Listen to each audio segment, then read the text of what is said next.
Good morning, students. Beta, I hope you all are fit and fine at your home. So let's begin our next lecture. I hope जो कल समझाया था आपको समझ में आ गया होगा. ठीक है, तो आज स्टार्ट करते हैं next topic. Okay, next topic is interface. बेटा, in our previous lecture we have discussed about different phases of cell cycle.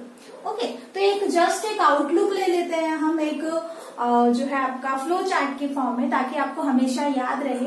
ठीक है, आप मेरे साथ बोलते जाना और एक बार रीचेक कर लो, आपको याद होते हैं. सेल साइकिल की जहां तक बात है, तो सेल साइकिल के अंदर क्या होगा बेटा, देखो आपने करनी है दो चीजें. ठीक है, there are two basic phases. The first one is interphase. Interphase क्या होता है? Interphase it is the phase between two mitotic divisions. Okay, दो डिविजन्स जब होते हैं, ठीक है, आपका सेल जब डिवाइड कर रहा है, उन दो डिविजन्स, सक्सेसिव डिविजन्स के बीच का जो फेज है, उसे क्या नाम दिया हमने? इंटरफेस नाम दिया. ओके, नेक्स्ट क्या था बेटा? आपका था डिवाइडिंग फेज. Dividing phase. और जो डिवाइडिंग फेज है बेटा, इसके अंदर आपका कंप्लीट सेल जस्ट डिवाइड करेगा. Interphase is just is your preparatory phase. Preparatory phase where cell is just duplicating everything. Okay, तो उसे क्या कहोगे? Preparatory phase. अब जो इंटरफेज है बेटा, इसको हमने तीन पार्ट्स में डिवाइड किया है. The first one is G1 phase, gap 1 phase बोलते हैं, आज हम डिटेल से पढ़ेंगे. Second one is your S phase. ठीक है, इसको भी हम डिटेल से पढ़ेंगे. और third one is your G2 phase. Okay, G1 phase, S phase and G2 phase. तो ठीक है ना, आज हम सिर्फ इंटरफेस को डिटेल से पढ़ेंगे, लेकिन एक आउटलुक आपके माइंड में होना चाहिए. Now the dividing phase. ठीक है, डिवाइडिंग फेज में क्या होगा बेटा? डिवाइडिंग फेज में देखो, आपका या तो आपका न्यूक्लियस डिवाइड कर रहा है, और या आपका cytoplasm. I mean to say that there are two different phases. The first one is division of nucleus and other one is your division of cytoplasm. Okay, so what term will you give to division of nucleus? Karyokinesis. Okay, karyokinesis. This is your division of nucleus. Division of nucleus. Okay, now other one is your cytokinesis. What is cytokinesis beta? It is division of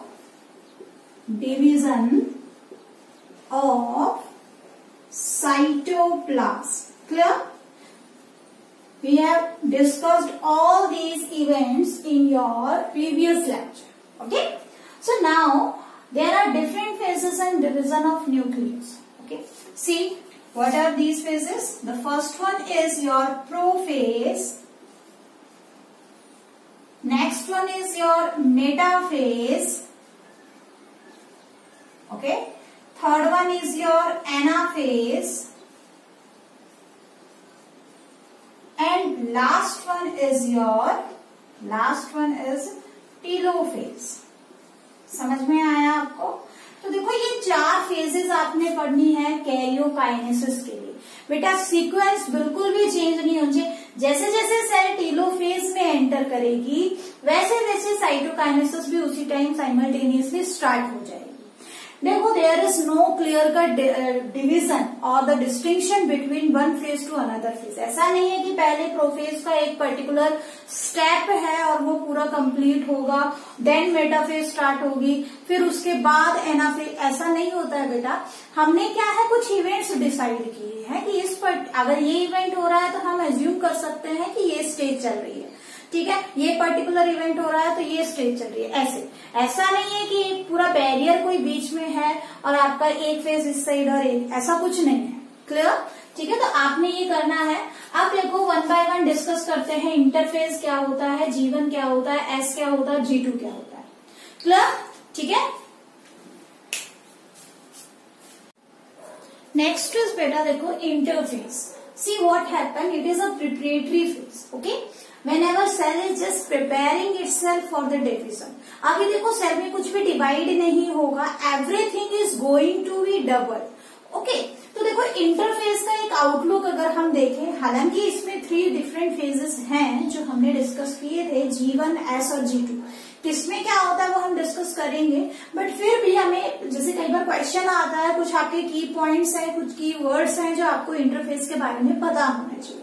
Okay, the first point is your, it represent the phase between two successive M phase. M is your mitotic phase and don't get confused बेटा, आगे चल के आप 2 word पढ़ोगे, एक mitosis और एक meiosis. Clear? तो you don't have to confuse regarding this particular word. Okay, इसमें क्या है आपका कि माइटोसिस का मतलब हम डिवीजन ही लगाते हैं, तो आप बस इतना ध्यान रखो, एम फेज यानी कि माइटोटिक फेज. ओके, और माइटोटिक फेज मतलब कि आपका डिवाइडिंग फेज. ठीक है, जो हमने डिवाइडिंग फेज कहा था दैट इज माइटोटिक फेज. अब होता क्या है, हम ये चीज पहले भी डिस्कस कर चुके हैं कि एक सेल जब ग्रो करेगा, ग्रो करके डिवाइड करेगा, अगेन देन फिर वो ग्रो करेगा, फिर डिवाइड करेगा. ठीक है, तो एक डिवीजन जैसे आपने देखो, मैंने पहले भी आपको समझाया है बेटा, यहाँ पे ये कोई एक सेल है, इस सेल की ग्रोथ हुई. ठीक है, और ये सेल फिर 2 में डिवाइड हो गया. ओके, अब इस सेल की क्या हुई, अगेन ग्रोथ हुई और ये सेल फिर से डिवाइड हो गया. ठीक है, सिमिलरली इस सेल की ग्रोथ हुई और ये सेल फिर से डिवाइड हो गया. ओके, ये अब ये सारे के सारे सेल वही सेम पैटर्न फॉलो करेंगे, पहले ग्रो करेंगे और 2 पार्ट्स में डिवाइड. सिमिलरली पहले ग्रो करेगा, 2 पार्ट्स में डिवाइड. क्लियर? ये इस तरीके से ये भी सेम शो करेंगे. तो देखो आपने क्या बताना है, इंटरफेस क्या है बेटा, डिवीजन कहाँ हुआ, यहाँ पे. ओके, जहां 2 एरो दिख रही है. तो देखो ये डिवाइडिंग फेज एम फेज, ये dividing phase M phase. Okay, और सिमिलरली ये भी आपका एम फेज. एक एम फेज से दूसरे एम फेज के बीच का जो फेज है उस फेज को क्या कहोगे आप, इंटरफेज. क्लियर? तो यहाँ पे सेल क्या कर रही है, whatever it have to divide in M phase में जो भी इसे डिवाइड करना है. ऑब्वियसली डिवीजन फेज में हमने क्या देखा बेटा कि आपका न्यूक्लियस डिवाइड करेगा, आपका साइटोप्लाज्म डिवाइड करेगा. ठीक है ना, तो वो चीजें डिवाइड होने से पहले उनका डबल होना जरूरी है. अगर डबल नहीं हुआ तो ऑब्वियसली क्या होगा, हर डिवीजन के बाद आपका कंटेंट हाफ होता चला जाएगा और अल्टीमेटली सारा का सारा कंज्यूम हो जाएगा डिविजन्स में. बट ऐसा नहीं होता. ठीक है, यहाँ पे क्या होगा, यहाँ पे जो है आपकी पहले सारी चीजें डबल हो जाती हैं और अल्टीमेटली फिर क्या होगा, डिविजन हो जाता है. क्लियर? ठीक है, अब क्या है, रिप्रेजेंट द फेज बिटवीन, ये पॉइंट हमारा क्लियर हो गया होगा. अब आपका अ period of great metabolic activity. अब देखो देखने को तो ऐसा लग रहा है क्योंकि बाहर से जब आप सेल को देखेंगे तो सेल क्या है, डिवाइड नहीं कर रहा, आपको कुछ होते हुए नहीं दिखाई देगा सेल में बाहर. क्लियर? ठीक है, तो ऐसा देखने से लगता है कि कुछ हो नहीं रहा, बट मेटाबॉलिकली यानी कि इंटरनली इसके अंदर क्या हो रहे हैं, बहुत सारी रिएक्शंस चल रही हैं, बहुत सारे प्रोसेसेस हो रहे हैं, बट सेल डिवाइड करते हुए नहीं दिखेगा. देखने से लगता है कि ये रेस्टिंग फेज है, बट देखा जाए तो पूरी सेल डिवीजन में सबसे ज्यादा मेटाबॉलिकली एक्टिव, जहां पे सबसे ज्यादा काम होता है, okay, that is your interface. तो it is a period of great metabolic activity. Okay, अंदर ही अंदर बहुत काम चल रहे होते हैं, देखने से रेस्टिंग फेज दिखाई देता है. Phase in which both cell grow and DNA replication occurs. 10th class में आपने पढ़ा होगा बेटा, जब आपने हाउ डू ऑर्गेनिज्म रिप्रोड्यूस वाला चैप्टर पढ़ा होगा, वहां पे आपने पढ़ा होगा कि ऑर्गेनिजम्स के अंदर क्या होता है, डीएनए रेप्लिकेट करता है. ठीक है, ऑर्गेनिजम्स में डीएनए क्या करता है, रेप्लिकेट करता है. आगे बात समझ में, जब डीएनए रेप्लिकेशन होता है तो उस दौरान क्या होगा, आपका जितना भी जेनेटिक मटेरियल है वो अपनी क्या बना लेगा बेटा, कॉपी बना लेगा. ठीक है ना, आगे बात समझ में, and that is known as your DNA replication. Clear? ठीक है, तो देखो कॉपीइंग ऑफ डीएनए, इसको हम डिटेल से करेंगे आगे. तो डीएनए की कॉपी भी बन रही है इस फेज में, प्लस आपका सेल ग्रो भी कर रहा है, क्योंकि everything is going to be double. ठीक है, और जब चीज सारी डबल हो रही है तो ऑब्वियसली स्पेस बढ़ेगा, आपकी सेल ग्रो करती हुई आपको दिखाई देगी. ठीक है। Generally covers 95% of total duration, ये हमने कल भी डिस्कस किया था। जैसे अगर हम बात करें आपके ह्यूमन सेल की, तो वहां पे 24 आवर में डुप्लीकेट करती है और 24 में से भी 23 आवर्स किसके लिए लगते हैं, आपके इंटरफेस के लिए, और बाकी का जो टाइम है वो किसके लिए लगता है बेटा, सिर्फ 1 आवर आपका एम फेज के लिए होता है। ठीक है। अच्छा ये बताओ ईस्ट सेल कितनी देर में डिवाइड करती है, 90 मिनट्स में। ठीक है। ऐसी ई कोलाई बैक्टीरिया का जनरेशन टाइम क्या होता है, 20 मिनट्स। ठीक है, कहीं कहीं पे 18 मिनट्स भी दिया है। ओके, तो देखो यहाँ पे क्या है, ये जो टाइम है, ये जो डिवीजन का जो टाइम है, that vary up from one cell to another cell. एक ही ऑर्गेनिज्म की अलग अलग सेल अलग अलग टाइम लेती है सेल डिवीजन के लिए, और अलग अलग ऑर्गेनिजम्स भी अलग अलग टाइम लेते हैं सेल को डिवाइड करने के लिए। क्लियर। अब देखो ये इंपॉर्टेंट पॉइंट है बेटा, chromosomes occurs in the form of long coiled indistinctly visible chromatin fibers। ठीक है।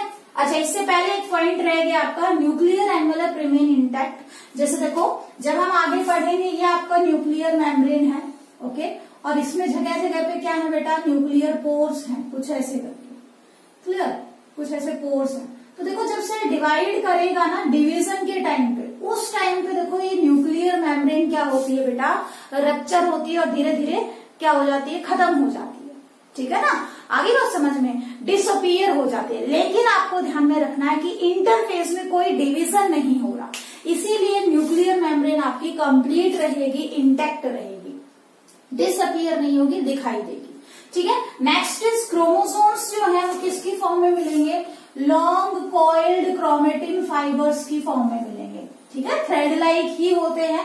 इनडिस्टिंक्टली विजिबल का मतलब यहाँ पे वो अलग अलग सेपरेट नहीं दिखाई देंगे, आपको बॉल लाइक स्ट्रक्चर दिखाई देगा, थ्रेड्स का जो बॉल होता है उसकी तरह दिखाई देगा। आगे बात समझ में, तो इनडिस्टिंक्टली विजिबल है। प्लस क्या है, साइज ऑफ न्यूक्लियस क्या रहेगा बेटा, बढ़ जाए। न्यूक्लियोलस, न्यूक्लियस नहीं, दिस वन इज न्यूक्लियोलस। क्या होता है न्यूक्लियोलस, मैंने सेल चैप्टर में बहुत अच्छे से एक्सप्लेन किया है। And it is known as protein ribosome factory, जहां राइबोसोम बनते हैं। तो देखो ऑब्वियसली यहाँ पे अब क्या, आपके प्रोटीन्स का कंटेंट बढ़ेगा, आपके राइबोसोम्स बढ़ेंगे। ठीक है ना, इसीलिए क्या है कि आपका there is greatly increased due to accumulation of RNA. Ribosomal RNA का कंटेंट क्या हो जाएगा, इंक्रीज कर जाएगा, और राइबोसोमल प्रोटीन्स भी बढ़ जाएंगे, इसीलिए न्यूक्लियोलस का साइज भी क्या हो जाएगा, बड़ा हो जाएगा। आई बात समझ में। ठीक है। Now let's move on different phases of cells interphase. Interphase के अलग अलग फेजेस करते हैं।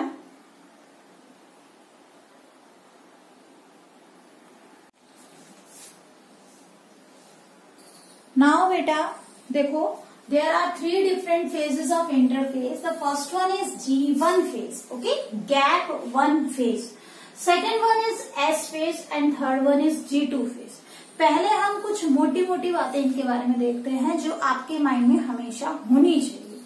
जैसे ही नाम आता है इंटरफेस में तीनों फेजेस का, पहला पॉइंट आपके माइंड में आना चाहिए, एस फेज जो होता है दैट इज सिंथेटिक फेज, जहां पे डीएनए अपनी कॉपी बनाता है। ठीक है। तो देखो ये क्वेश्चन एक रेंडमली आस्क्ड क्वेश्चन है कि डीएनए कॉपिंग कहाँ होती है, कब होती है, कहाँ नहीं, कहाँ कब होती है। तो S phase of interphase of cell cycle.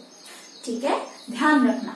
ठीक है ना, तो सेल क्या करता है, अपना जो कंटेंट है, ध्यान रखना नंबर ऑफ क्रोमोसोम में कोई चेंज नहीं होगा, आपका डीएनए की कंसंट्रेशन डबल हो जाएगी।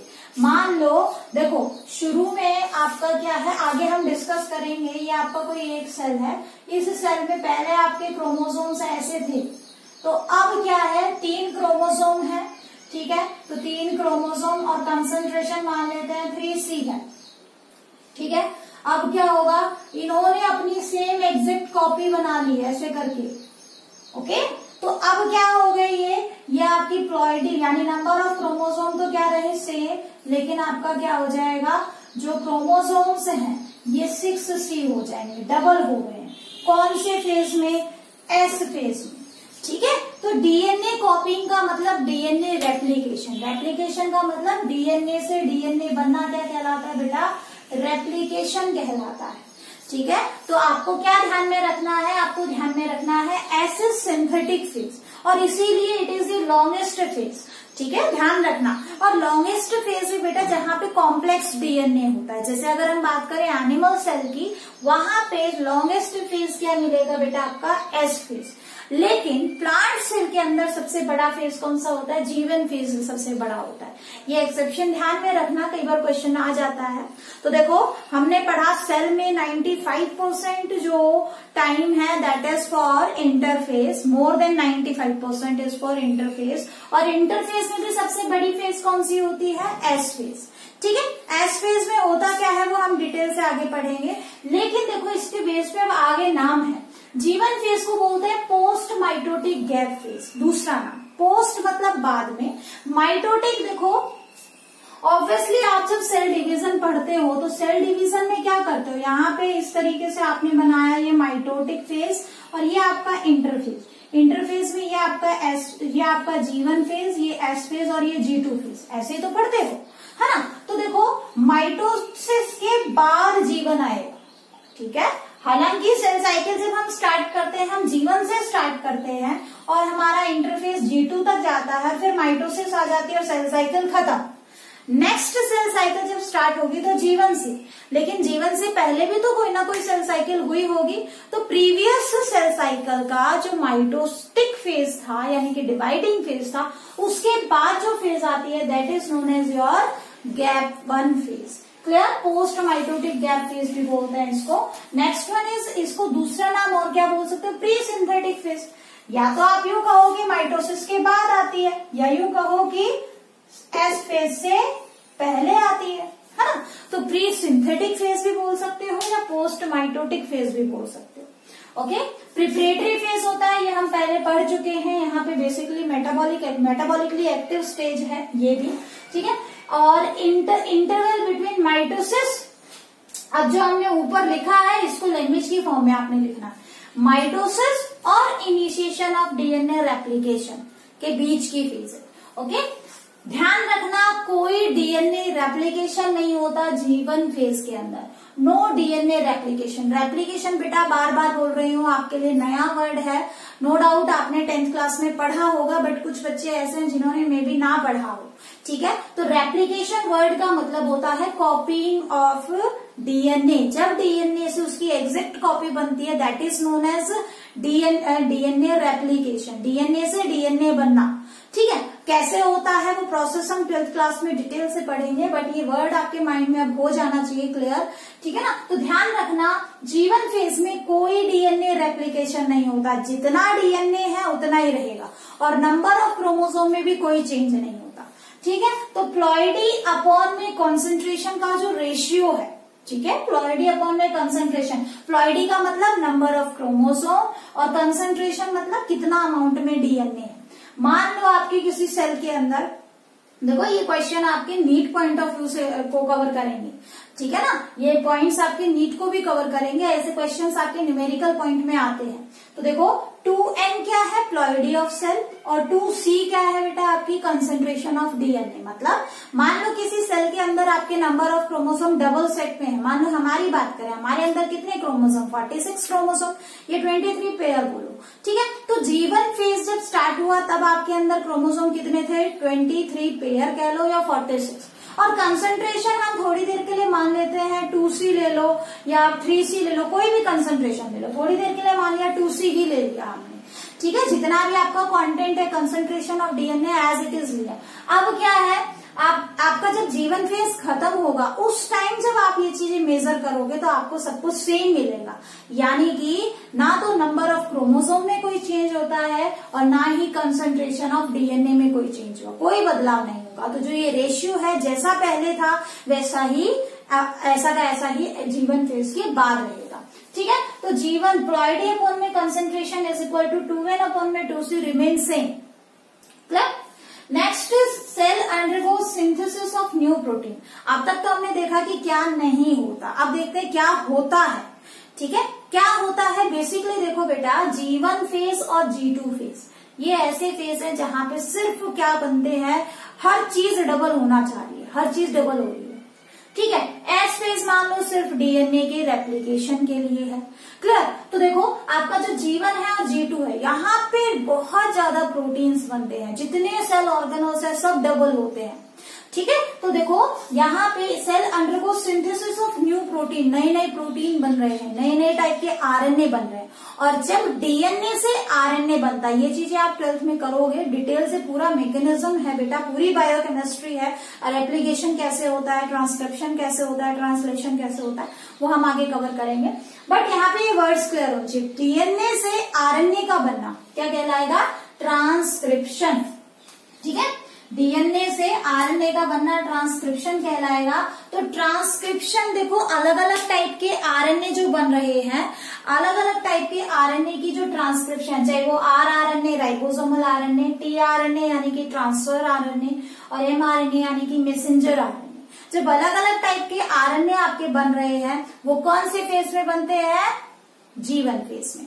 क्लियर, ठीक है। हालांकि ट्रांसक्रिप्शन G2 में भी होती है, लेकिन स्पेसिफिक चीजों की स्पेसिफिक जो है फेज में होती है। तो डिफरेंट टाइप के जो आरएनए हैं वो कब बनेंगे, आपके जो है G1 फेज के अंदर। न्यूक्लियोटाइड्स का बनना हम पढ़ चुके हैं, न्यूक्लियोटाइड्स क्या होते हैं, अमीनो एसिड्स का बनना, ठीक है। देखो ऑब्वियसली आगे एस फेज में क्या होगा, आपके डीएनए बनेगा, और डीएनए क्या है बेटा, पॉली न्यूक्लियोटाइड चेन, है ना। तो आपको न्यूक्लियोटाइड की जरूरत पड़ेगी, मतलब कि जो जो रॉ मटेरियल आपको आगे फेज में चाहिए, आप वही रॉ मटेरियल आपकी सेल क्या कर रही है, सिंथेसाइज कर रही है G1 फेज में। तो न्यूक्लियोटाइड बनेंगे, अमीनो एसिड बनेंगे, और एनर्जी की भी जरूरत पड़ेगी, और एनर्जी करेंसी क्या है सेल की, एटीपी। तो एटीपी भी बनेगी, ठीक है। इसके साथ साथ बहुत सारे सेल ऑर्गेनल्स की क्या हो जाएगा, नंबर डबल होना स्टार्ट हो जाएगा। Production of lysosome, Golgi apparatus, vacuoles, endoplasmic reticulum, और भी जितने भी सेल ऑर्गेनल्स आपने पढ़े हैं। लेकिन exception is your mitochondria and chloroplast, ठीक है। क्वेश्चन बेटा इंग्लिश में आया हुआ है, ठीक है, ध्यान रखना। माइटोकॉन्ड्रिया और क्लोरोप्लास्ट का खुद का जीनोम होता है, ये चीज आप पढ़ चुके हो। और खुद का जीनोम होने की वजह से देखो उनका जेनेटिक मटेरियल क्या नहीं हो पाएगा, डबल नहीं हो पाएगा। तो कंप्लीट माइटोकॉन्ड्रिया और क्लोरोप्लास्ट की जो सिंथेसिस है वो हम एस फेज के बाद करते, मतलब सेल एस फेज के बाद करेगा, यानी G2 फेज में, ठीक है। कभी भी G1 में नहीं करेगा, क्योंकि इनके पास खुद का जीनोम होता है। आई बात समझ में, ठीक है ना। तो बेसिकली यहाँ पे माइटोकॉन्ड्रिया और क्लोरोप्लास्ट को छोड़ के जितने भी सेल ऑर्गेनल हैं, ठीक है, वो डुप्लीकेट कर जाएंगे। आया समझ में, ठीक है। तो ये चीज ध्यान में रखना। नेक्स्ट देखो बेटा, एस फेज किसे कहेंगे, नेक्स्ट इज बेटा एस फेज, जिसको हम सिंथेसिस फेज कहेंगे, ठीक है। सिंथेसिस फेज जहां पे डीएनए रेप्लिकेशन होता है, मेनली आपको ये एक लाइन अच्छे से याद रखनी है, डीएनए रेप्लिकेशन होता है जहां पे डीएनए अपनी कॉपी बनाते हैं, कॉपीइंग ऑफ डीएनए, ठीक है। तो कंसेंट्रेशन यानी कि सी वैल्यू, सी वैल्यू क्या होती है बेटा, सी वैल्यू आपसे कोई पूछ ले, ठीक है, सी वैल्यू क्या होती है, amount of DNA in haploid set of chromosome, ठीक है। कैसे डिफाइन करोगे सी वैल्यू को, concentration of DNA in haploid set of DNA कह लो या क्रोमोसोम कह लो, ठीक है ना। Amount of DNA in haploid set of chromosomes, आ गई बात समझ में, ठीक है। आपका एक हैप्लॉइड सेट है एक सेल के अंदर, मतलब कि एन नंबर ऑफ क्रोमोसोम्स है, उसमें कितना डीएनए का कंटेंट है, वो उस डीएनए की कंसेंट्रेशन को बता रहा है, उसके अमाउंट को रिप्रेजेंट कर रहा है, ठीक है ना। तो देखो ऑब्वियसली यहाँ पे जो सी वैल्यू है, सी वैल्यू क्या होनी है, डबल होनी है। मान लो कोई सेल आपका क्या है, आपके सेल में ऑब्वियसली हम बात कर रहे हैं डिप्लॉइड सेल की, हमारे नॉर्मल सेल की, और नॉर्मल सेल में क्या है आपका 2C हमने इसलिए लिया क्योंकि आपका क्या है, वहां पे क्या होता है, नंबर ऑफ क्रोमोसोम किसकी फॉर्म में होते हैं, पेयर की फॉर्म में होते हैं, ठीक है। डिप्लॉइड सेट है इसलिए 2C ले लिया हमने। तो नंबर ऑफ क्रोमोसोम आपके 2N, ठीक है, 46 क्रोमोसोम है, यानी कि 2 into 23, ठीक है। और 2C कंसेंट्रेशन है, सी वैल्यू कुछ भी हो सकती है, ठीक है। और उसके बाद एक सेल के लिए फिक्स रहेगी, लेकिन हमारी जैसे हमारे लिए फिक्स है, ठीक है, बाकी हर सेल के लिए फिक्स होती है ये, मतलब कि वेरी नहीं करेगी एक ऑर्गेनिज्म के अंदर, सी वैल्यू फिक्स होती है, इस चीज का ध्यान रखना। अब देखो बेटा कि यहाँ पे क्या होना है, no increase in number of chromosome. Chromosome तो बढ़े नहीं, लेकिन क्रोमोसोम डबल जरूर हो जाते हैं। जैसे अभी थोड़ी देर पहले हमने रिप्रेजेंट किया था कि जो है क्रोमोसोम अगर 3 है तो 3 ही रहेंगे, लेकिन उनका जो कंसंट्रेशन है, पहले अगर 2C था तो आगे 4C हो जाएगा, पहले अगर 5C था तो आगे 10C हो जाएगा। आगे बात समझ में, उन्होंने क्रोमोसोम ने अपना कंटेंट डबल कर लिया। तो देखो प्लॉइडी अपॉन में कंसंट्रेशन की जहां तक बात है तो यानी 2n/2c। तो देखो अगर हम जीवन में देख रहे थे 2n/2c ही रहा, और एस फेज में जब आप शुरुआत में चेक करोगे, अर्ली एस में चेक करोगे तो वही सेम मिलना है, क्योंकि उस टाइम पे आपकी सिंथेसिस ऑफ डीएनए नहीं हुई। लेकिन जैसे ही आपका एस फेज कंप्लीट होने की कगार पे होगा, वहां आप जब चेक करोगे यानी कि लेट एस में चेक करोगे तो 2n/4c मिलेगा। ये वाली चीज जो है आपकी बेटा क्या हो गई है, अब 4C हो गई, यानी कि content of DNA, concentration of DNA double हो गई। यहां से न्यूमेरिकल आते हैं, अच्छे से कर लेना इस पॉइंट को। अच्छा अब देखो एक लाइन में आपको जो है जीवन फेज में बताना भूल गई थी। एक एंजाइम होती है डीएनए पॉलीमरेज, जो डीएनए से डीएनए बनाती है, ठीक है। पॉलीमरेज यानी पॉलीमराइजेशन करना, किसकी, डीएनए की। तो जो डीएनए बना रही है, न्यूक्लियोटाइड्स की जो पॉलीमराइजेशन कर रही है, वो एंजाइम बनती कब है, जीवन फेज में। कोई आपसे पूछ ले क्वेश्चन, बेटा एम्स में आया हुआ है, ठीक है। तो देखो इस बार आपका सब कुछ सेम है ना, एम्स, जिपमा, नीट सब एक ही पेपर में होना है, तो ऑब्वियसली हमें उस लेवल तक अपने आप को प्रिपेयर करना है। तो डीएनए वाली जो एंजाइम है, डीएनए पॉलीमरेज जो एंजाइम है, इसका यूज एस फेज में होगा, इसलिए इसकी सिंथेसिस जी1 फेज में होती है। डीएनए पॉलीमरेज की सिंथेसिस एस जी1 फेज में होती है, लेकिन वो इनएक्टिव फॉर्म में रहेगा। और जब ये एक्टिवेट कब होता है, एस फेज में। तो DNA polymerase is in active stage. Clear, मैंने नोट्स में लिख दिया, वहां देख लेना, वैसे मैंने यहाँ समझा दिया है। सेंट्रियोल से डुप्लीकेट करते हैं, ये क्वेश्चन भी पूछा जाता है, क्योंकि आगे चल के क्या होना है, सेल को डिवाइड करना है, तो सेंट्रियोल्स का कंटेंट भी डबल होना चाहिए, क्योंकि एक माइटोटिक स्पिंडल सेंट्रियोल बनाएगा। क्लियर, उसके बाद देखो हिस्टोन प्रोटीन्स, हमने पढ़ा है आपके जो बेसिक प्रोटीन्स होते हैं जो डीएनए की रैपिंग करते हैं, डीएनए के अंदर न्यूक्लियोसोम वगैरह के स्ट्रक्चर बनाते हैं। हम यूकैरियोटिक डीएनए पढ़ रहे हैं, तो वहां पे बेसिक प्रोटीन हिस्टोन प्रोटीन्स होते हैं, ठीक है ना। तो हिस्टोन प्रोटीन भी यहीं पे सिंथेसाइज होते हैं, जीवन में भी और एस में भी, ठीक है। उसके बाद बेटा नंबर ऑफ सेंट्रोमियर, देखो ध्यान रखना ये चीज मैंने जब आपको जो आपको क्रोमोसोम्स पढ़ाए थे तभी करवाया था। आपने किसी सेल में चेक करना है कितने क्रोमोसोम है, try to count their centromere. Centromere count करो, आपको पता चल जाएगा, क्योंकि एक क्रोमोसोम में एक सेंट्रोमियर होता है, ठीक है। तो ऑब्वियसली आपके क्रोमोसोम्स का नंबर नहीं बढ़ा, इसीलिए सेंट्रोमियर भी सेम रहेंगे। आगे बात समझ में, ठीक है। तो this is all about your S phase of interphase. Next is बेटा your G2 phase. Okay, G2 phase क्या है, प्री माइटोटिक गैप फेज या पोस्ट डीएनए सिंथेसिस फेज। वही सेम कॉन्सेप्ट, ये आपका सेल, ओके, सेल में ये इंटरफेज, ये माइटोसिस, इंटरफेज में ये आपका G1, ये S, ये G2। आप G2 पढ़ रहे हो, ठीक है। तो ऑब्वियसली या तो कहो इसके बाद हुआ है, या क्या कहोगे इससे पहले। तो प्री माइटोटिक फेज, ओके, या post DNA synthetic phase, synthesis phase. Clear, ठीक है। अब देखो once the DNA duplicates its genome, एक बार सेल ने अगर अपने जीनोम को डुप्लीकेट कर लिया, एक बार अगर उसने अपने डीएनए को डबल कर लिया, इट हैव टू डिवाइड, इसको डिवाइड करना ही पड़ेगा to maintain the amount of DNA per cell, ठीक है। If once a cell double its DNA content, it must divide to reduce its DNA content to normal, उसे divide होना ही पड़ेगा, अदरवाइज फिर क्या हो जाएगी, कॉम्प्लिकेशंस आ जाती हैं, पॉलीप्लॉइडी हो जाती है। पॉलीप्लॉइडी क्या बेटा, जैसे मान लो आपके सेल में अगर क्या है, एक सेल के अंदर नंबर ऑफ क्रोमोसोम्स तो क्या रहेंगे, आपके जो सेट का जो कंटेंट है वो क्या हो जाएगा, जो है डबल होता हुआ चला जाएगा। जैसे मान लो आगे चल के आप पढ़ोगे म्यूटेशंस के अंदर पॉलीप्लॉइडी, ठीक है।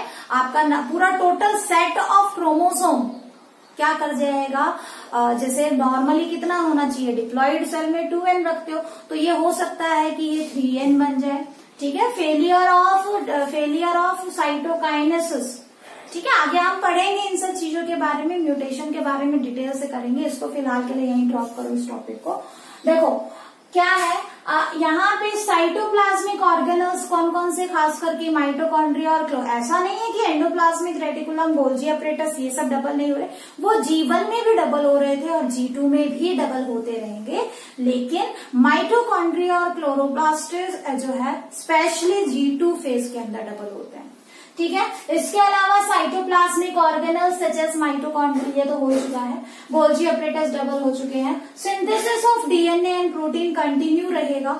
ये फेज ही क्या है, ट्रांसक्रिप्शन की है। तो आपसे कोई पूछ लेना ट्रांसक्रिप्शन और ट्रांसलेशन कब होता है, तो आपने क्या बताना है बेटा, ट्रांसक्रिप्शन कब होता है, डीएनए से आरएनए कब बन रहा है, जनरली आपके G1 फेज में होता है, लेकिन G2 में भी कंटिन्यू रहता है। जहां तक बात है ट्रांसलेशन की, तो आप G2 फेज याद रखोगे।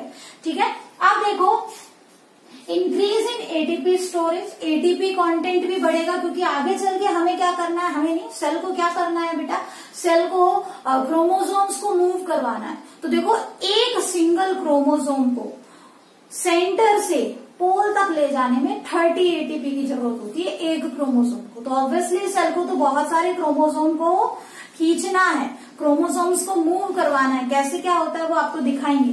ठीक है ना, तो ऑब्वियसली जो है सेल को क्या करना है, ये प्रोसेसेस करने हैं, तो इसीलिए क्या करेगा सेल जो है आपकी एटीपी स्टोरेज बढ़ा लेगा अपनी। ठीक है, आई बात समझ में। तो this was all about interface, लेकिन कुछ इंपॉर्टेंट पॉइंट्स है, जैसे कि क्विसेंट सेंटर किसे कहते हैं। ठीक है ना, तो एक बार हम वो सब भी देख लेते हैं कि चेक पॉइंट्स क्या होते हैं, क्विसेंट सेंटर क्या होते हैं, that are also important for your interphase. Next is बेटा, देखो कुछ इंपॉर्टेंट पॉइंट्स हैं, इसको अच्छे से याद रखना। देखो एक स्टेज और होती है, दैट इज क्विसेंट स्टेज। ठीक है, देखो ये आपका cell cycle, okay, this one is interphase, this one is mitosis. Mitosis interphase में भी ये G1, ये S और ये G2, और इसमें G1 से जस्ट पहले M फेज की साइटोकाइनेसिस के बाद और G1 से पहले एक स्टेज आती है G0 स्टेज, यानी कि क्विसेंट सेंटर। होता क्या है, देखो आपके सेल लगातार डिवाइड नहीं करते, स्पेशली आपकी बहुत सारी ऐसी सेल, जैसे आपकी हार्ट सेल हो गई या कुछ और सेल, ब्रेन के सेल हो गए, ठीक है, आपके जो है लिवर सेल हो गई। तो कुछ सेल ऐसी हैं जिनके अंदर कैपेबिलिटी तो है डिवीजन की, but they are not dividing, ever dividing cell नहीं होते। ठीक है ना, तो ऐसे सेल क्या करते हैं बेटा, अब G1 के अंदर तो एंटर होते हैं, लेकिन G1 से अब वो डिवाइड नहीं करेंगे। उन्होंने प्रिपेयर तो किया अपने आप को डिवीजन के लिए, बट डिवाइड नहीं हुए। ठीक है, और एक रेस्टिंग स्टेज में चले गए। कब डिवाइड होंगे, whenever they are get stimulated to divide. ठीक है, जब रिक्वायरमेंट होगी बॉडी को तभी डिवाइड करेंगे।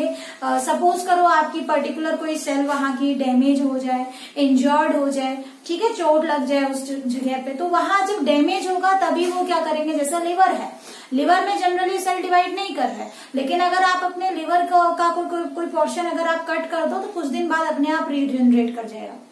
नॉर्मली तो ग्रो नहीं कर रहा था, है ना। हार्ट के सेल्स हैं, ठीक है, जनरली हार्ट के सेल्स तो खैर कभी डिवाइड नहीं होते। तो देखो अगर हम बात करें क्या, कुछ ऐसे some of the cells in the adult animal do not appear to exhibit division. कुछ सेल तो बिल्कुल ही डिवाइड नहीं करते, ठीक है, जैसे कि heart cell and many other cell divide occasionally, जैसे मैंने बताया था लिवर का एग्जाम्पल। Occasionally कैसे, when needed to replace cell that have been lost because of injury or cell death। ठीक है ना, तो क्या होता है ऐसे के अंदर, these cell do not divide further divide नहीं करेंगे, they will exit out। ठीक है, G1 से वापस कहाँ चले जाएंगे बेटा, G0 में चले जाएंगे। मैंने एक लाइन बोली थी, once the cell enter into S phase, एक बार सेल G1 से S में आ गया, इसका मतलब अब वो डिवाइड करेगा ही करेगा। तो देखो एक रेस्ट्रिक्शन पॉइंट है, एक चेक पॉइंट है, एक पोस्ट, चेक पोस्ट जैसे होती है ना कि अलग अलग जगह जगह पे पुलिस जो है खड़ी रहती है बॉर्डर वगैरह के ऊपर, ठीक है। जैसे आपका कोई भी पर्टिकुलर स्टेट का बॉर्डर लगा लो या आप कंट्री का बॉर्डर लगा लो, चेक पोस्ट जिसे बोलते हैं, जहाँ पे चेकिंग होती है, ठीक है। एक बार कोई पर्सन उसे क्रॉस करके अंदर आ गया तो आ गया, ठीक है, ऐसे करके। तो एक बार ये क्या है, आपका चेक पोस्ट है, ये वाला जो जीवन से एस का ट्रांजिशन है वो चेक पोस्ट है। मतलब एक बार सेल ने अगर इसे क्रॉस कर लिया तो it will have to divide. क्यों? क्योंकि एक बार एस फेज में आ गया तो रेप्लिकेशन होगा, और एक बार रेप्लिकेशन होगा तो सेल को डिवाइड करना पड़ेगा, ठीक है। तो सेल डिसाइड करती है इट हैव टू डिवाइड और it have to remain in a resting phase, ठीक है। उसे डिवीजन करना है या नहीं करना, that is decided by in जीवन फेज। और अगर उसे डिवाइड करना है तो एस फेज में जाएगी, और डिवाइड नहीं करना तो वो वापस से कहाँ चली जाएगी, जी नॉट में, and exit out from the cell cycle, ठीक है। आगे बात समझ में, तो that particular stage is known as G not stage और क्विसेंट सेंटर, ठीक है।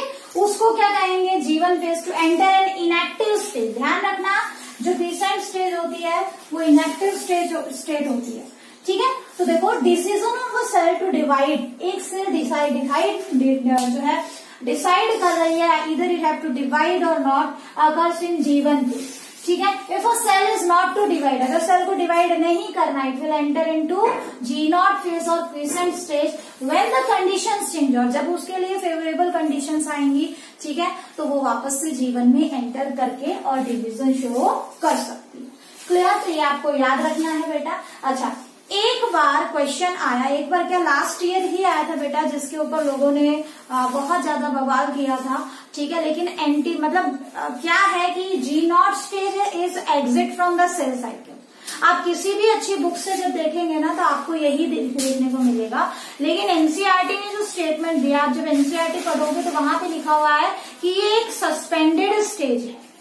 हालांकि सस्पेंडेड नहीं होता है, उन्होंने अपना जो व्यू दिया है वो पता नहीं किस हिसाब से कैसे क्या दिया है, तो आपको एनसीईआरटी फॉलो करनी पड़ेगी, क्योंकि वहां पे एनटीए ने फिर जो है एनसीईआरटी को ही प्रेफरेंस दी है, ठीक है। तो ध्यान रखना, it is a suspended stage, ठीक है, यानी कि वो सेल साइकिल का ही हिस्सा है, exit out from cell cycle नहीं है, ठीक है, अकॉर्डिंग टू एनसीईआरटी। क्लियर? और सबसे पहला check point, major check point G one से एस ट्रांजिशन होगा, और दूसरा कब होता है बेटा, G2 से N में, ठीक है, कि सेल को डिवाइड करना है या नहीं। तो G2 से N में भी सेल डिसाइड कर सकती है, लेकिन जो फाइनल डिसीजन होता है, पहला डिसीजन, वो वहीं ले चुकी है कि डिवाइड करना है कि नहीं।